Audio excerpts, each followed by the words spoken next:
So let's go ahead and start this video and see if it affects you like it did me.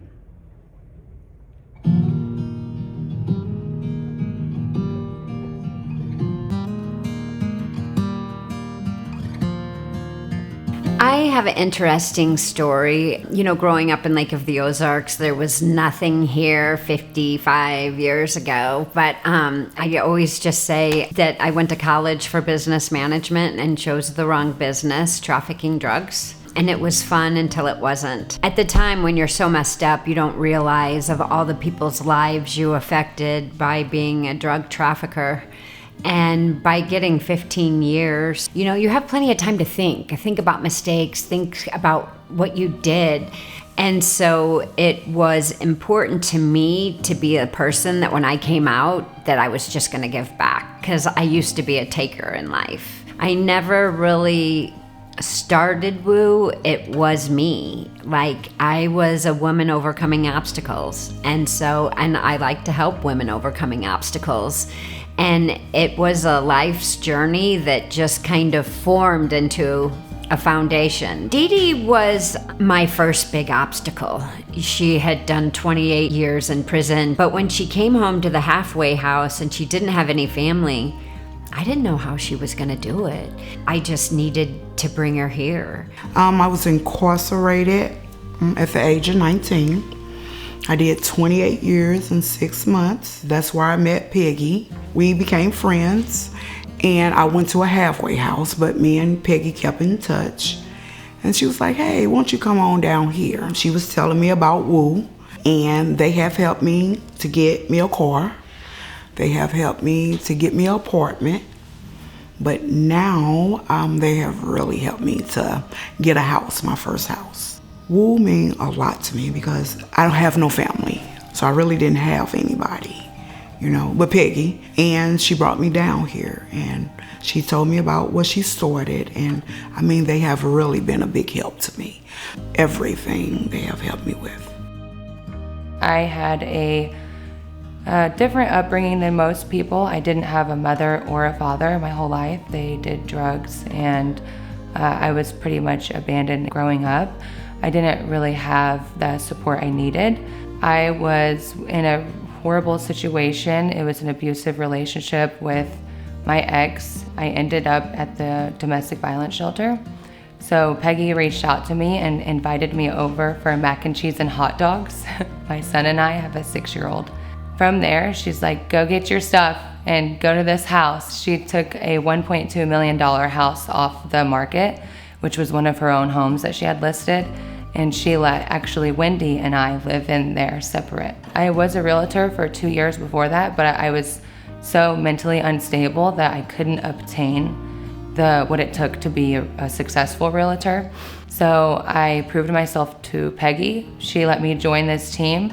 Woo has changed my life drastically because Woo has given me the power to believe in myself and believe that I am capable of what others are capable of. So I became acquainted with women overcoming obstacles when I didn't know if I was going to be able to continue protecting me and my daughter. I called Peggy in the middle of the night one night. I just couldn't take it anymore. People were trying to harm us. And I called Peggy and she made sure that me and my daughter were safe. It's different when you've been in prison before. Peggy, we held each other down in Vandalia and she's continued to do that now. I would say she's one of the best friends of my life. There's just no way this would be going on without Peggy, and my daughter wouldn't have the mother that she has without Peggy. If I was in prison and I would have dreamt and wrote the book of what I wanted my life to be like, I would have shortchanged myself. And I truly believe that because I gave so much that God blesses me more because He knows I do it with a clean heart. I don't do it for the pictures. I don't do it to be recognized. I started my foundation so that I could get more people on board so I could help more people because I could only do so much alone. And so I wish I had this big grand idea of why I started Woo, but it is me. I am Woo. And I just put a name to it because I'm a woman overcoming obstacles, and there's a lot of us out there.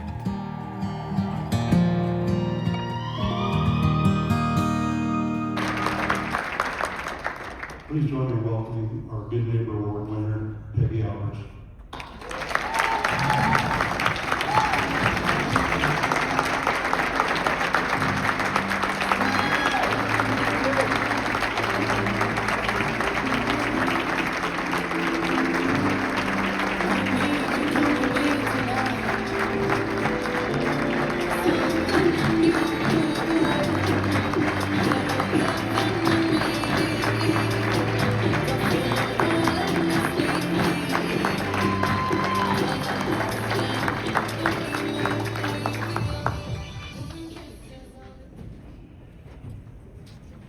Peg, would you like to say a few words? Can you speak now? I just want to thank everybody so much for having me here today. It's actually pretty fitting that we're here in Springfield because this is where I went to college. And I went to college for business management. I just chose the wrong business, selling drugs. It didn't turn out well. I couldn't see my son grow up. I was sentenced to 25 years and did 15. I was prior and persistent, going in and out. I could never keep the drugs. I don't share that for shock value. I share it because this city represents where my life split and where it eventually comes full circle. One of the most important things I learned in prison was to ask for help. Everybody is willing to help if you're humble enough to ask. Most people will say everything's fine when they're dying inside. I recommend putting your pride away and saying that you need help. The recidivism rate is high for a reason. They try to teach you how to beat the odds, but the truth is it takes an army. And not everyone is as lucky as I am. When I came home, real estate was the only thing I knew. My dad had been a realtor my whole life. My sister was a realtor. So when I went to go get my license, I didn't think that my pages of criminal history would come into effect, but I got denied. And I went home and I cried and I didn't know what to do. And I knew I had paid my time, I had paid the price, and it was time to fight. And I actually had to hire an attorney for the right to be a realtor. And I fought the biggest board at the lake that sits in front of me right now in order for me to practice, and I won. So it's humbling, incredibly ironic to be standing here today, 10 years after I closed my first sale yesterday. Early on, someone came into my life that set the tone how I would work, even though my father gave us a great work ethic. I don't know if anybody ever knew Margie Stafford, God rest her soul, but she once told me as I was running around the halls of Watch the Four Seasons, if you work part-time, you get part-time pay. If you work full-time, you get full-time pay. But if you work overtime, you'll get overtime pay. I was trying to catch up for lost time. All I did was work. I couldn't drink or do drugs. My life is so boring. All I do is work, and so people don't have to wonder why I'm successful. So, let's see. Margie also said, never compete with anybody but yourself. I was trying to, we had these weekly meetings at the office, and it had to rain, and I was trying to beat the next person, and she grabbed me in her office, and she said, if you never compete with anyone but yourself, she said, if you never compete with anyone but yourself, you'll have more to prove than anyone. And if you only try to be the best, you'll shortchange yourself, because you will be the best. I believed her, and I worked like I had something to prove, because I did.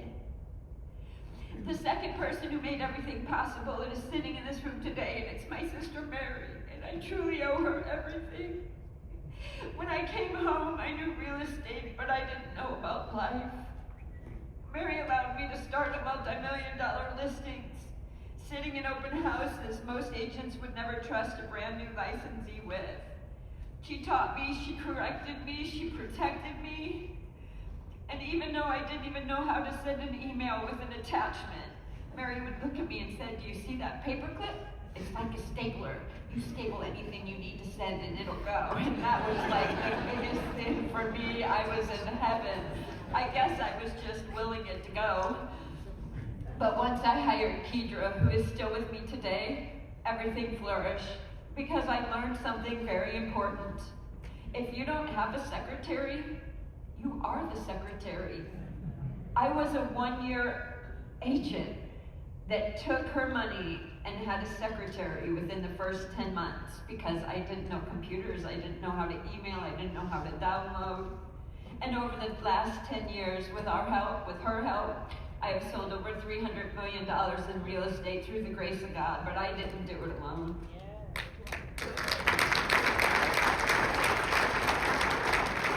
I came out knowing anything, so I had to ask a lot of questions. Most clients hire you for your knowledge. Well, I just tagged along, opened the door, and asked them so many questions that I had to learn from them. And I found out that most people had somebody that was dysfunctional in their family. Everybody understood, and everybody was glad I made it. I was lucky enough to get an HGTV show, even though Leave It to Me to show 3 houses and nobody picked one. Like, I had people calling me all over the country saying, "What did the doctor do?" I don't know. Like, after you signed the contract, you really didn't have any control, but I say that it was a fun summer. But my clients taught me the difference between builder grade and luxury, and I didn't pretend to know. I just listened and I grew. So one of my listing presentations, it was actually a huge $5 million listing, Westlake Hardware. They had 3 kids, it was in a trust, and each kid hired 3 realtors. They interviewed for a week, 3 a day. Needless to say, I got some flowers, and I didn't get the listing. But it was the best listing that I never got. Because I thanked her for the flowers, and I asked her, everybody in that room was better and more experienced than me. Could you please tell me, you just saw all my competitors spiel, could you please tell me what I could do to do better? She sent me back a 1.5 pages typed. She said, "Kudos for asking, not one other realtor did. But if I could give you one word of advice, breathe." You see, I get a little excited, you know, and all my sentences just kind of come into one big paragraph, and I sometimes, and then I just start it again. I have so much to tell, and there's just never enough time to tell it. But she told me to breathe, to get serious at the table. And then she said the words that changed everything. She said, "You said," coming from prison, you guys, I had the worst mouth. I was effing this, effing that, you know, and my mother was just like, enough of the F's. And so then I decided, with my great wisdom, that I was gonna just say freaking instead of effing, because that's right? Freaking, are you freaking serious? Well, I went to this listing, and this lady said, after she told me to breathe, she said, "You said freaking 4 times in front of my mother. We all knew what you meant. You ain't no gangsta. Stop it." What? I mean, that was the second one, you guys, and it went on for a 1.5 pages. She said, after she said, "Slow down, breathe, you're not a gangster," she said, "It was the first time I didn't tell my story. Because hands down, I had sold your neighbors, my sister sold a $10 million house, we sell more real estate in your backyard, and I've got the scar on my chin to prove it. For once, I didn't have to tell the story, but I guess I did." She said, "As other competitors referred to your situation, they mostly said that they kept me in their prayers like I was on the verge of relapse at any moment." She said, "So don't let others tell your story. Continue to tell it yourself in your own way, however you know how." And then she said, "The reason that why we didn't pick you is because you make too much money not to have a foundation. Find something that you believe in and start it." And that's when Woo was born. Woo helps people who are working and are drug-free. Woo isn't a handout. It's only a handout. We help with clothes, homes, cars, whatever it takes. I've personally co-signed on 5 homes. I've personally co-signed on 4 cars. Because it takes more than just money. It takes somebody that believes in you. And it takes a bank that helps. And I greatly appreciate Patriots Bank in Lake of the Ozarks for standing behind every person that walks in. Every time I walk in, they're like, oh wow, what's up next? I don't just help, I live to help. You see, they get to see what stability looks like. It might be crazy stability, but I bring them into my home where they can see what a healthy marriage and a healthy family is like. They see how my husband treats me and talks to me and roots me on every year. And it's nice to say that you have a husband that believes in you, but men are kind of funny, that they believe in you, they just don't want you to do as well as them. And so it's all fun and games, and my husband does very well, making $300,000 or $400,000 a year, but I creamed him. I doubled him. And at the end of the day, he continued to provide dinner, root me on, encourage me, but most of all, he trusted and had faith and never questioned when I got home at 8 o'clock at night of what I was doing. And I'll be always thankful for Kevin Grace for that. This mission wouldn't be possible without people like Fred Ross of Big Thunder, who donated a boat to help us and is going to help build our first transitional housing in Lake Ozark that can go to School of the Osage. It should take place within the next 6 months. The raffle tickets will be going on all summer. And Fred Ross has donated also almost $100,000 just to get us started, to help with vehicles, to help with homes. Patriots Bank gives $1,000 a month. Those are my 2 biggest sponsorships, because again, I can only do so much, and it takes everyone pitching in to make this boat float. I've only got a couple more minutes and I'm really nervous, so I've only just got a little bit, so here we go.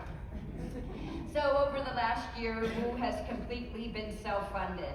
And I'm blessed to say that me and my sister have given nearly $400,000 of our own money just to make it work. We didn't do it for praise, we didn't do it for recognition, we did it to help women, period. We just saw a situation and we could fix it, so we did. So being a good neighbor isn't about being perfect, it's about accountability, effort, and opening up your life, not just your wallet, to help others succeed. And I want to thank you for believing in second chances, because if you didn't, I wouldn't be here. I thank you for believing in our community, and I thank you for this incredible honor, but it's through God's grace that He used me for this journey. So I'm just along for the ride, and anybody can join me. Thank you.